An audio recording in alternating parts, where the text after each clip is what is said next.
I'm not pretty, the trembling girl whispers to the giant cowboy in the dusty saloon, expecting him to turn away like all the others. But he leans closer and says, I only want you. The frontier town sees her as nothing more than the innkeeper's shadow, too dark and plain to deserve notice, destined to fade into servitude until death claims her unremarkable life. But this mysterious drifter carries secrets that could either destroy them both or transform her invisible existence into something powerful. His weathered hands hold documents that wealthy men would kill for, and choosing her as his partner means painting a target on both their backs. The corrupt sheriff already circles like a vulture, and federal marshals ride toward town with arrest warrants. Will she choose safety in the shadows, or step into the light knowing it might be the last choice she ever makes? Before we continue, comment where you are tuning in from. Perhaps we will publish a story there. The wooden floorboards creaked under Evelyn's worn boots as she moved between tables in the dimly lit inn. Cigar smoke hung thick in the air. Men in dust-covered clothes ignored her presence while she refilled their whiskey glasses. More bread, grunted a bearded rancher without looking up.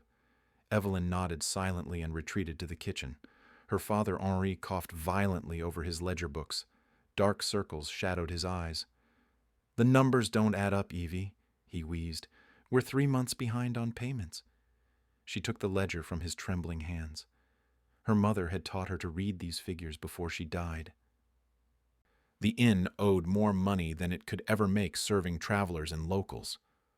How long do we have? Evelyn asked. 2 weeks before the bank forecloses. In the main room, laughter erupted from a table of cowboys. One pointed toward the kitchen door. That Jacques girl still thinks she's gonna find herself a husband? Plain as a fence post and twice as useful, another replied. Her daddy should just sell her off with the inn. Might get a better price. The laughter grew louder. Evelyn pressed her back against the kitchen wall. Her hands shook as she carried fresh bread to their table. They continued their conversation as if she were invisible. Sheriff Amos Flint pushed through the inn's front door. His badge caught the lamplight. He surveyed the room with cold eyes before settling at the bar. Whiskey, he ordered when Evelyn approached. She poured his drink without speaking. He studied her with obvious distaste. Your daddy's debts catching up with him yet? Flint asked. Shame when folks can't manage their affairs proper. Heat rose in Evelyn's cheeks. She bit her tongue and returned to her work. The afternoon brought more of the same. Travelers demanded service without acknowledgement. Local men made crude jokes about her prospects. Women whispered behind gloved hands about her unmarriageable fate. By evening, exhaustion weighed on Evelyn's shoulders. Henri had retreated to bed early, leaving her to close the inn alone. Only a few patrons remained nursing their drinks. The door opened with a sharp creak. A massive figure filled the doorframe. The stranger stood over 6 feet tall with broad shoulders that stretched his worn coat. His dark hair needed cutting, and his jaw bore several days of stubble. Spurs jingled softly as he crossed to an empty table. Evening, miss, he said, removing his hat. His voice carried a quiet strength. Evelyn startled. Customers rarely acknowledged her directly. What can I bring you, sir? What do you recommend? The question caught her off guard. No one had ever asked her opinion about anything. The beef stew is fresh, she managed, and the cornbread. Sounds perfect. And coffee, please. She hurried to the kitchen. Her hands trembled as she ladled stew into a bowl. When she returned, the stranger was studying the inn with intelligent eyes. You run this place? He asked as she set down his meal. Help my father with it. Good work. Clean tables, fair prices, honest portions. Pride flickered in her chest. She couldn't remember the last time someone complimented anything about the inn.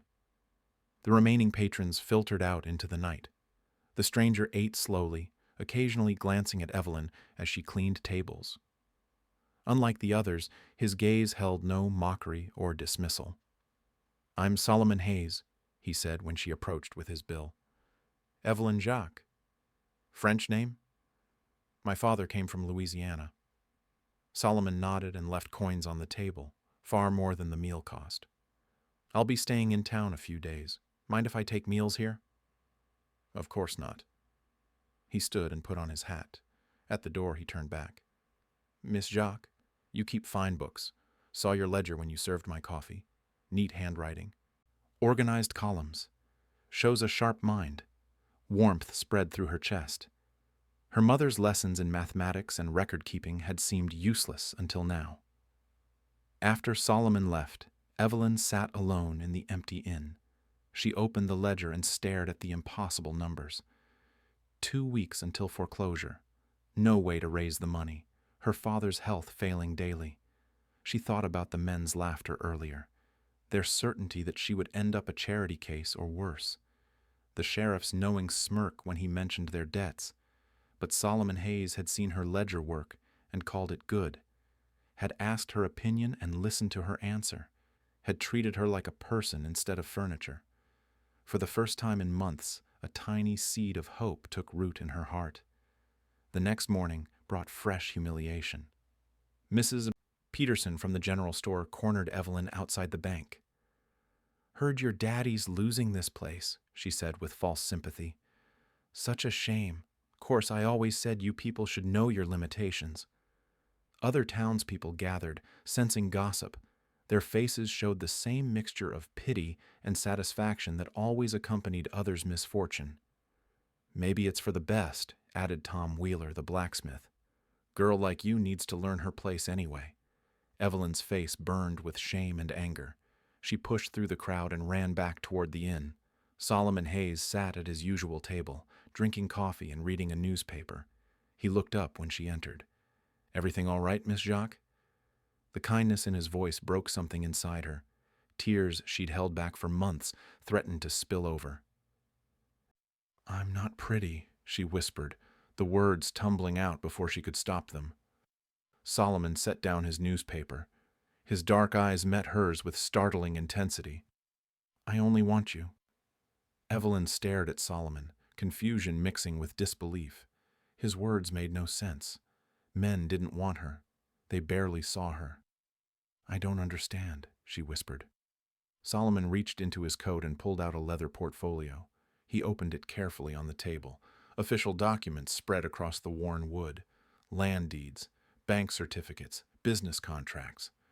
I own 30,000 acres of ranch land across 3 territories, he said quietly. Been traveling under a different name, scouting new territory. Evelyn's eyes widened at the numbers on the papers, more money than she'd ever imagined existed. Why are you telling me this? Because I need a business partner, someone smart enough to handle operations while I manage the ranches. He gestured to her ledger behind the bar. Watched you work those books yesterday. Perfect columns, no errors. Most educated men can't keep records that clean. Heat rose in Evelyn's cheeks. Her secret pride in numbers felt exposed. You've been analyzing this whole town without realizing it, Solomon continued. Which merchants overcharge? Which supply routes work best? Which customers pay on time? She had been watching, listening. Her mind naturally organized information into patterns. My mother taught me, she said softly. Smart woman. Where'd she learn? Evelyn hesitated. The story felt dangerous to tell. Back east, before she came here. Solomon nodded, not pushing for details. I've been searching for someone like you for 2 years. Need an operations manager, someone who can see the whole picture. I'm nobody, Evelyn said, just the innkeeper's daughter. You're the smartest person in this town, and you don't even know it. The inn door burst open. Sheriff Flint strode in with 2 deputies. His hand rested on his gun belt. Solomon Hayes, he called out. That's me. Need to ask you some questions about missing cattle. Solomon's expression didn't change. He calmly gathered his papers and returned them to the portfolio. Happy to help, Sheriff. Mighty convenient stranger showing up right when cattle start disappearing. Which cattle would those be? Flint's eyes narrowed. Don't play dumb. 3 ranches reported missing stock this month. And you think I took them? I think you're awfully well dressed for a drifter. Evelyn watched the exchange with growing alarm. Something felt wrong about the sheriff's accusations. Too convenient. Too prepared. Where you staying? Flint demanded. Right here at the inn. We'll be keeping an eye on you. The sheriff and his deputies left. Solomon remained calm, but Evelyn noticed tension in his shoulders. Is it true? She asked. About the cattle? No, but someone wants folks to think it is. That evening, Evelyn sat with her father's medical bills spread across the kitchen table. The numbers painted a grim picture. Even if they saved the inn, Henri's treatments would bankrupt them within months. Solomon appeared in the doorway. Mind if I take a look? She hesitated, then slid the papers toward him. He studied them with the same careful attention he'd given his own documents. Your father's sicker than he's letting on, Solomon observed. Lung fever. Started last winter. Getting worse. Good doctors in Denver. Expensive, but they know how to treat lung conditions. We can't afford doctors anywhere. Solomon leaned back in his chair. My offer still stands. Full business partnership. 50-50 split on all profits. Why me? Because you see what others miss. He pointed to her neat calculations on the medical bills. You've already figured out how to stretch his medicine supply. Reorganized his treatment schedule to maximize effectiveness. Most people would just panic. Evelyn looked at her notes with new eyes. She had been strategizing without realizing it. Your mother didn't just teach you numbers, Solomon continued. She taught you how to think. Memory flooded back. Her mother bent over candlelit books, whispering lessons after her father fell asleep. Education is freedom, Evelyn. They can take your home, your money, your safety, but they cannot take what you know. Marie Jacques had been born free in New Orleans. Her parents owned a successful shipping business until threats forced them to flee north. Marie carried her education like hidden treasure, sharing it only with her daughter. Promise me, Marie had whispered on her deathbed, use your mind to build something they cannot destroy. Solomon watched understanding dawn in Evelyn's eyes. She prepared you for this, he said gently. Prepared me for what? To be more than what this town thinks you can be. The next morning brought fresh trouble. Tom Wheeler burst into the inn during breakfast. More cattle missing, he announced loudly. From the Morrison Ranch this time. All eyes turned to Solomon. He continued eating his eggs without reaction. Mighty strange, Wheeler continued. Cattle been safe for years. Then this stranger shows up. Coincidences happen, Solomon said calmly. Do they? Sheriff's calling for all able men to help search? You willing to join the posse? The challenge hung in the air. Refusing would look suspicious. Agreeing might lead to a trap. Evelyn stepped forward. Mr. Hayes was here all last night, she said clearly. Helping with my father's medical bills. I can vouch for his whereabouts. Wheeler's eyes narrowed. Girl like you might say anything for the right price. Heat flashed through Evelyn's chest. But instead of shame, she felt something new. Anger with purpose. Are you calling me a liar, Mr. Wheeler? Her voice carried new authority. Several patrons looked up in surprise. I'm saying folks should be careful who they trust. Then perhaps you should be more careful with your accusations. Solomon watched this exchange with growing admiration. Evelyn stood straighter than he'd ever seen her. Her mother's lessons were finally emerging. The posse formed that afternoon. Solomon joined willingly, leaving his portfolio with Evelyn for safekeeping. If something happens to me, he said quietly, those papers prove everything I've told you. Nothing will happen. Promise me you'll use what you know. Don't let them make you invisible again. Evelyn clutched the portfolio against her chest and made a promise that would change everything. The posse returned empty-handed as sunset painted the sky orange. Solomon's face showed controlled frustration. Sheriff Flint wore a satisfied smirk that made Evelyn's stomach tighten. Convenient how those tracks disappeared right where you suggested we look, Flint said to Solomon. Tracks disappear in rocky ground. Basic tracking knowledge. Or someone knows exactly how to cover their trail. Evelyn watched from the inn's doorway. Something about Flint's confidence felt rehearsed, like he'd expected to find nothing. That evening, Solomon studied his papers with Evelyn in the kitchen. Maps spread across the table showing ranch boundaries and cattle routes. "See this pattern?" he asked, pointing to marked locations. Evelyn leaned closer. The missing cattle came from ranches that bordered the best grazing land in the territory. "All prime locations," she observed, "and all owned by honest ranchers with clean titles. What happens when ranchers lose cattle? Insurance claims, bank investigations, sometimes forced sales." Understanding clicked in Evelyn's mind. Her mother's business lessons surfaced like buried treasure. Someone benefits from the chaos. Smart girl. Question is who? The next morning brought devastating news. Henry collapsed while cleaning glasses. Doc Morrison examined him with grave concern. "Lung fever's reached his heart," the doctor whispered to Evelyn. "Needs specialist treatment in Denver, soon." "How soon?" "Weeks, maybe less. The cost would drain their remaining savings." Even if Solomon's partnership was real, they had no time to establish the business. Evelyn sat beside her father's bed, holding his fever-hot hand. His breathing came in shallow gasps. "Evie," he whispered, "I failed you." "No, Papa. You gave me everything. Your mother wanted more for you. Education, opportunities." Tears burned her eyes. Her mother's dreams seemed impossible now. "She taught me well. I remember everything." Henri squeezed her hand weakly. "Then use it.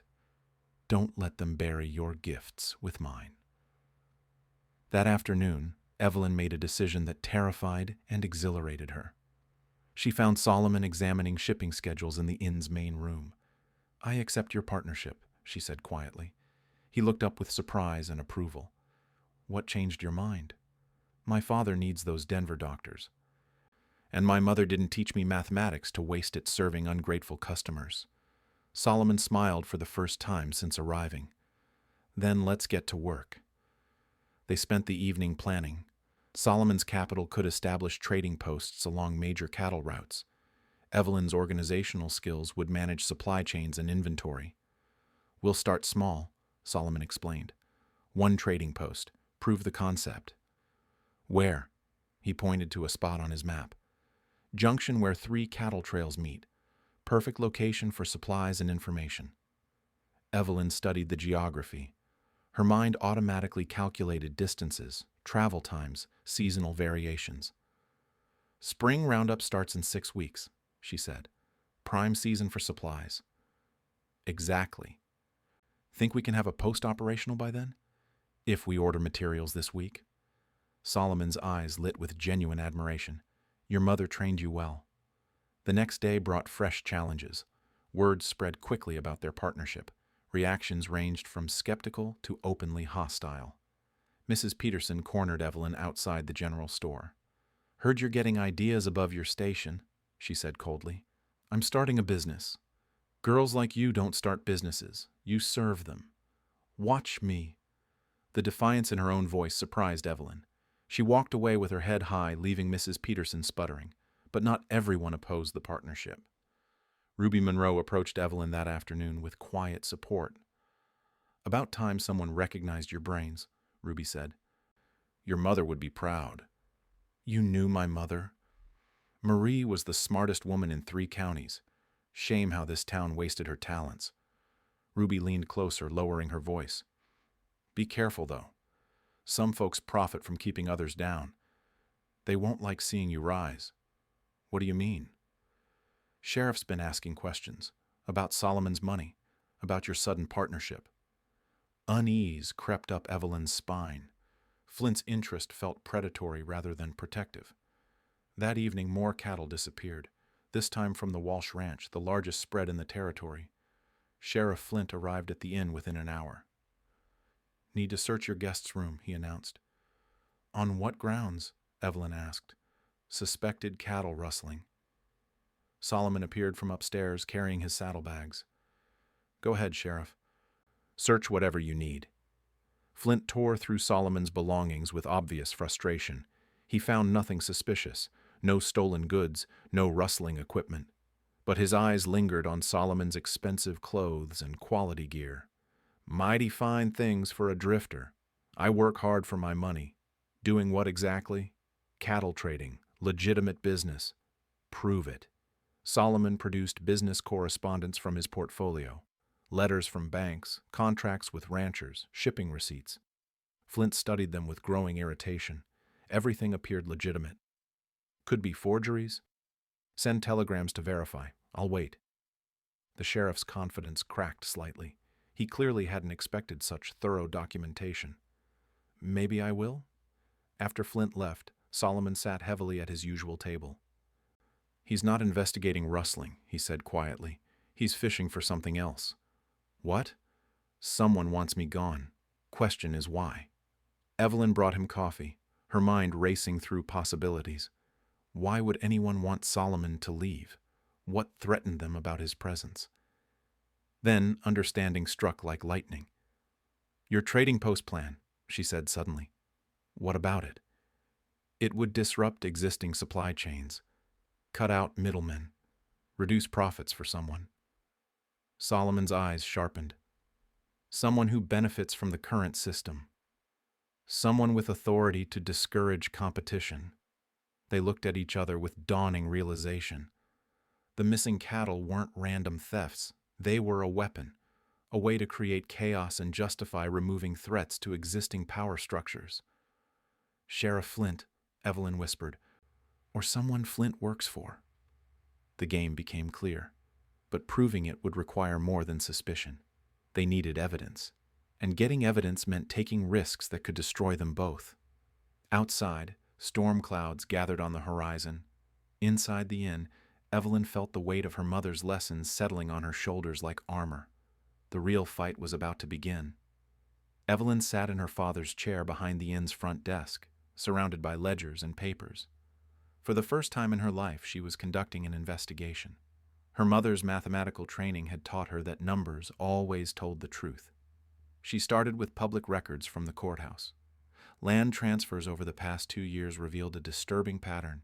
Every ranch that reported rustling eventually sold their property at below-market prices. The buyer was always the same entity, Territorial Development Company. The company's address led to a post office box in the county seat. No physical location, no listed officers. But the purchase amounts were substantial, suggesting serious financial backing. Ruby appeared in the doorway carrying a pot of coffee. You've been at this all night, Ruby observed. Found something interesting. Want to see? Ruby studied Evelyn's carefully organized charts.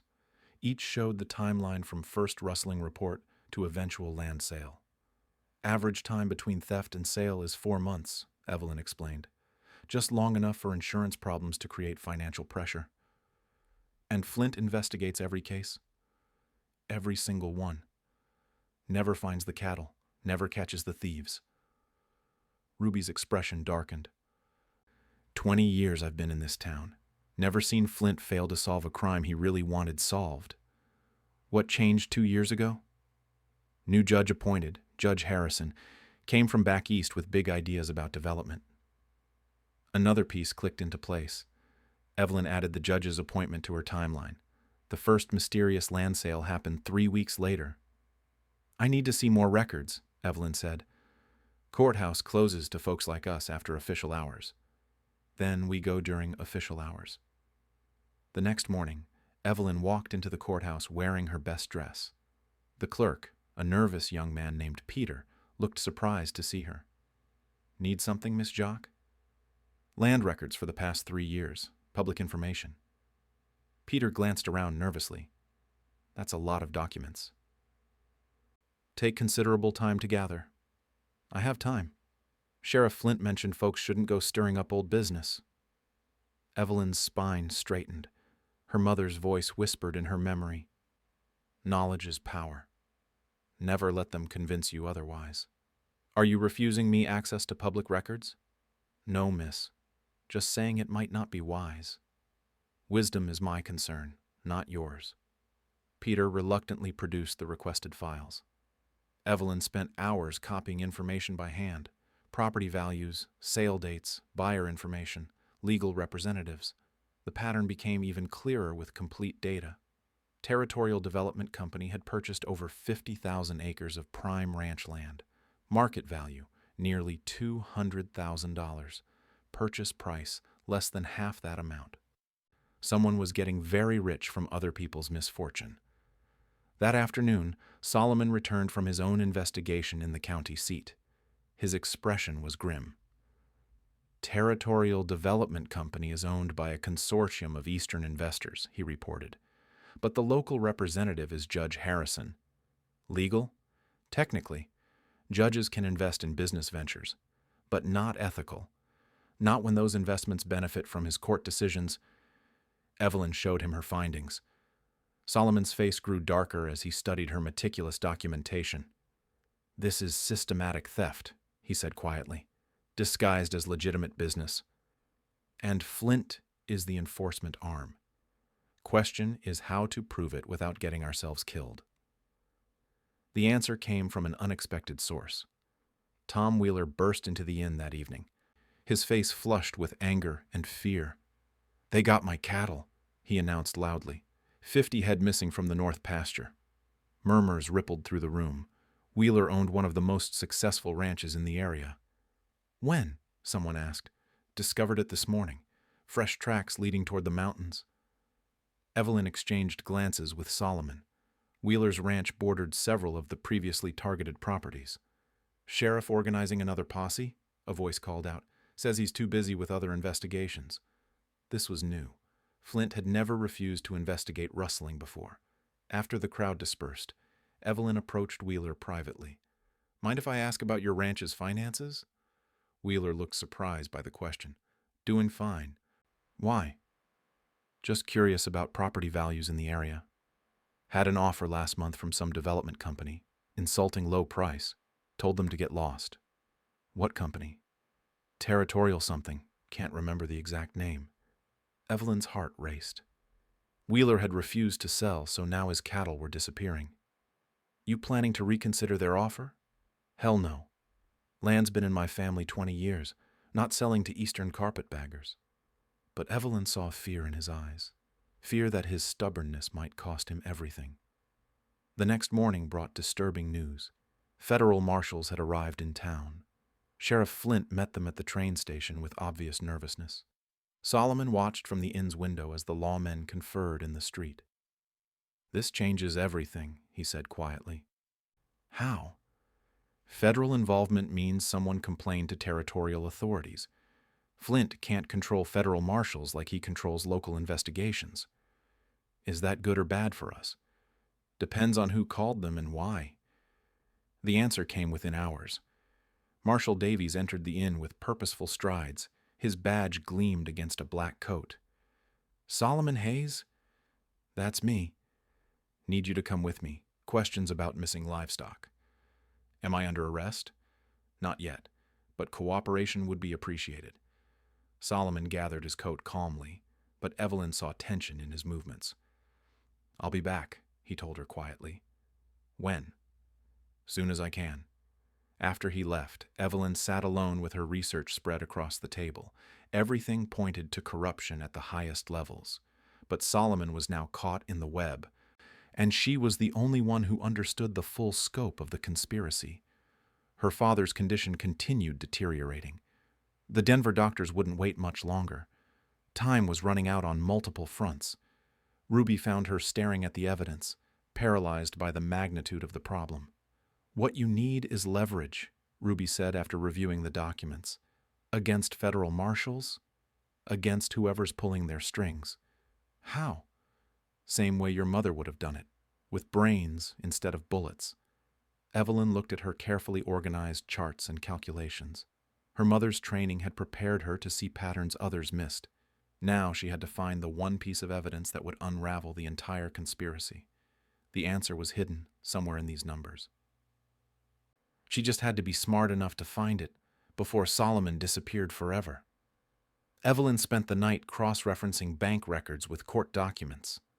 Her mother's voice guided her through the maze of numbers and dates. Every transaction told part of the story. The breakthrough came at dawn. Judge Harrison's financial records showed regular deposits from Territorial Development Company. The amounts matched exactly with the timing of forced land sales. But more damning was the pattern of payments to Sheriff Flint. through a fake consulting company. Ruby arrived with breakfast and found Evelyn surrounded by evidence. "You look like you solved the puzzle," Ruby observed. "Better. I can prove it." "Prove what, exactly?" "Judge Harrison and Sheriff Flint are partners in the land grab scheme. They create the rustling crisis, force ranchers to sell cheap, then split the profits." Ruby studied the carefully organized documents. Evelyn's mathematical training had transformed scattered information into undeniable proof. "This could hang them both," Ruby whispered. "If anyone believes the innkeeper's daughter, then we make sure they have to believe." By noon, word spread that Solomon remained in federal custody. Marshal Davies questioned him about his business dealings and suspicious timing in the territory. Evelyn knew Solomon's legitimate papers would eventually clear him, but time was running short. Her father's condition had worsened overnight. Doc Morrison pulled her aside with grave news. "He needs those Denver specialists this week. Any longer and it might be too late." Evelyn felt the weight of multiple disasters converging. Solomon in custody, her father dying, and corrupt officials controlling the territory's future. That afternoon, she made a decision that would change everything. The town hall meeting was announced for evening. Evelyn spent hours preparing her presentation, organizing evidence the way her mother had taught her to arrange business proposals. Every fact supported the next. Every number told part of the larger truth. Ruby helped spread word through informal networks. By sunset, curious townspeople filled the meeting room. Many came expecting entertainment rather than revelation. Judge Harrison presided from the front of the room, his expensive suit contrasting with the rough-hewn surroundings. Sheriff Flint stood against the wall, hand resting casually on his gun belt. "I understand someone requested this gathering," Judge Harrison announced. "Quite irregular, but we believe in democratic participation." Evelyn rose from her seat near the back. Murmurs rippled through the crowd as people noticed her presence. "That would be me, Your Honor." "Miss Jacques, is it? I understand you have concerns about recent events." "I have evidence of systematic corruption." Silence fell over the room. Judge Harrison's expression remained neutral, but his eyes sharpened. "That's a serious accusation. I hope you can substantiate such claims." Evelyn walked to the front, carrying her carefully organized portfolio. Her hands shook slightly, but her voice remained steady. "Over the past 2 years, 50,000 acres of prime ranch land have been sold to Territorial Development Company at below-market prices. Every sale followed the same pattern: rustling reports, failed investigations, financial pressure, forced sales." She spread her charts across the table. The visual evidence was overwhelming. "These numbers show exact timing between theft reports and land transfers. Average time, 4 months. Success rate of investigations, 0%. Judge Harrison leaned forward, feigning interest. "Unfortunate coincidences, perhaps. Rustling is a persistent problem in cattle country." "Not coincidences, Your Honor. Conspiracy." Evelyn produced the bank records showing payments between Territorial Development and both Harrison and Flint. Financial records prove coordination between the court, law enforcement, and the purchasing company. Judge Harrison receives regular consulting fees from Territorial Development. Sheriff Flint gets payments through Mesa Security Services, a company that exists only on paper. Gasps echoed through the room. Several ranchers leaned forward to examine the evidence. Tom Wheeler stood up abruptly. "My cattle disappeared right after I refused to sell to that development company." "So did the Morrison Ranch," another voice added, "and the Walsh spread." "All coincidences," Judge Harrison said firmly. "Miss Jacques, you're making serious accusations without understanding complex business relationships." "Then explain this." Evelyn produced the most damning evidence. A letter from Judge Harrison to Territorial Development discussing problem properties and acceleration strategies. The letter was dated 1 day before the Morrison rustling began. This correspondence proves advanced coordination between the judge and the land company. It's not reactive law enforcement. It's planned acquisition through manufactured crisis. Sheriff Flint stepped forward, his hand now openly on his weapon. That's enough wild theories from someone who doesn't understand how business works. I understand perfectly. My mother taught me to read financial statements and identify fraud. Your mother was nobody special, Flint snarled. Just like you. The insult hung in the air, but instead of shrinking back, Evelyn felt strength flow through her. My mother was Marie Dubois Jacques, daughter of successful New Orleans merchants. She understood business better than anyone in this room. She turned to address the crowd directly. They've been stealing your land through false accusations and manufactured fear. Solomon Hayes threatened their scheme because he offered legitimate business opportunities that would compete with their monopoly. Where's your proof Hayes isn't a rustler? Someone called out. Evelyn produced Solomon's banking records and business correspondence. Complete documentation of legitimate cattle trading operations across 3 territories. Every transaction recorded, every partner verified. The only crime Solomon committed was offering fair competition to their land grab scheme. Judge Harrison rose, his composure cracking. This meeting is over. These accusations are baseless and inflammatory.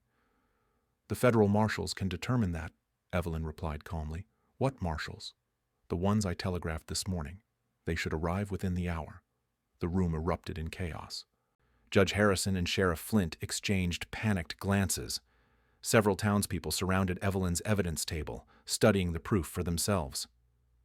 You have no authority to contact federal law enforcement, Harrison snapped. Any citizen can report suspected corruption to territorial authorities. Through the window, dust clouds appeared on the horizon. 3 riders approached at steady pace. Marshal Davies entered with 2 additional federal officers. His eyes surveyed the chaotic scene before focusing on Evelyn. Miss Jacques, you sent the telegraph about territorial corruption? Yes, sir. I have complete documentation of the conspiracy. She handed him the organized evidence. Marshal Davies studied the financial records with professional attention. Judge Harrison, Sheriff Flint, you're both under arrest pending federal investigation. The collapse happened swiftly. Faced with overwhelming evidence and federal authority, both men's denials crumbled. The truth emerged like water through a broken dam, washing away years of carefully constructed lies. 6 months later, the morning sun streamed through the windows of Jacques' trading post. Evelyn stood behind the polished counter, reviewing inventory reports with the confidence of someone who had found her true calling. The transformation of Cedar Ridge had been remarkable. With the corruption exposed, legitimate businesses flourished. Ranchers who had lost their land through the conspiracy received compensation from seized assets. The territorial government appointed honest officials to replace Harrison and Flint. Solomon entered carrying shipping manifests from their latest cattle transaction. His partnership with Evelyn had grown into the most successful trading operation in 3 territories. Denver shipment cleared record profits, he announced, setting the papers on her desk. The Wyoming contracts came through as well. 15% above projected earnings. Their business model had proven revolutionary. Instead of exploiting ranchers through artificial scarcity, they created genuine value through efficient logistics and fair pricing. Evelyn's analytical skills had identified market inefficiencies that their competitors had never recognized. Henri emerged from the back office, his health restored after months of treatment from Denver specialists. The lung fever had nearly killed him, but expert medical care had saved his life. He now helped manage the inn while Evelyn focused on the expanding trading business. Delegation from the territorial capital wants to meet with you next week, Henri informed his daughter. About what? Economic Development Council. They want your advice on business regulations. Evelyn smiled at the irony. 6 months ago, she had been invisible. Now territorial officials sought her expertise on matters affecting the entire region's economy. Ruby entered carrying mail from the morning stage. Among the letters was an official document bearing the territorial seal. Looks important, Ruby observed. Evelyn opened the envelope carefully. The contents made her gasp with surprise and pride. What is it? Solomon asked. Appointment to the Territorial Business Development Board. They want me to help establish fair trading practices across the region. The appointment represented complete vindication of her mother's belief in education and perseverance. Marie Jacques had fled Louisiana to escape those who would limit her daughter's potential. Now that daughter was being asked to shape economic policy for an entire territory. That afternoon, Tom Wheeler visited the trading post with news from his restored ranch. "Cattle herds doubled since we got our land back," he reported. "Fair prices and honest dealing make all the difference." "Credit goes to everyone who stood up for the truth," Evelyn replied. "Truth needed someone smart enough to organize it. That was you." Wheeler's respect reflected the broader change in community attitudes. People who had once dismissed Evelyn now sought her advice on business matters. Her intelligence, previously hidden or ignored, had become her greatest asset. The late afternoon brought Solomon's most important visit yet. He found Evelyn reviewing architectural plans for their second trading post. "Mind if we talk privately?" he asked. They walked to the inn's garden, where evening shadows provided quiet intimacy. Solomon seemed unusually nervous. "Been thinking about our partnership," he began. Evelyn's heart skipped. Had she done something wrong? Were the profits not meeting his expectations? "What about it?" "It's been the best business decision I ever made, but it's become something more than business for me." He stopped walking and faced her directly. "I love you, Evelyn. Not because you're useful to my operations or because you solve problems efficiently. I love your mind, your courage, your integrity." She looked at this man who had seen her potential when she couldn't see it herself, who had treated her as an equal partner when the world dismissed her as worthless. "I love you too," she said simply. "Then will you marry me? As my partner in everything, not just business." "Yes." The proposal felt like the natural culmination of their journey together. They had proven themselves as business partners, survived corruption and false accusations, and built something meaningful from mutual respect. Their wedding 3 weeks later became a celebration for the entire community. The ceremony took place in the inn's main room, decorated with flowers from grateful ranchers whose land had been restored. Ruby served as matron of honor. Henry walked his daughter down the makeshift aisle with tears of pride streaming down his face. Judge Morrison, Harrison's honest replacement, performed the ceremony. His presence symbolized the transformation from corruption to justice that had swept the territory. "Do you, Evelyn Jacques, take Solomon Hayes as your husband and equal partner in all of life's ventures?" "I do." "Do you, Solomon Hayes, take Evelyn Jacques as your wife and equal partner in all of life's ventures?" "I do."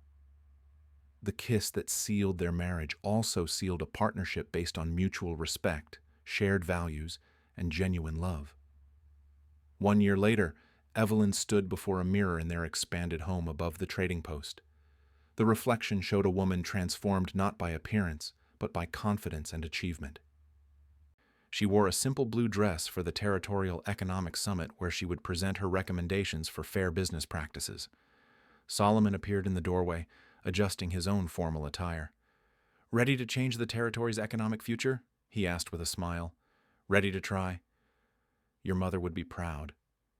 Evelyn touched the small pendant at her throat, a gift from Marie Jacques containing her mother's photograph. The woman who had sacrificed everything to give her daughter opportunities would indeed be proud. The trading post below buzzed with activity. Employees managed inventory, customers conducted business, and partners negotiated deals. All of it operated according to principles of fairness and integrity that Evelyn had established. She had built something that could not be taken away. Not her education, not her achievements, not her reputation for honesty and intelligence. The scared girl who once whispered, "I'm not pretty," had become a woman who knew her true worth. Through the window, Cedar Ridge stretched toward the horizon, a community transformed by the courage to confront corruption and embrace merit over prejudice. Evelyn's success had opened doors for others who had been overlooked or dismissed. Solomon took her hand as they prepared to leave for the territorial capital. "Any regrets about leaving the quiet life behind?" he asked. Evelyn smiled, remembering her mother's final words about using her mind to build something lasting. "None whatsoever." They walked together toward their waiting carriage. equal partners heading toward a future built on intelligence, integrity, and love.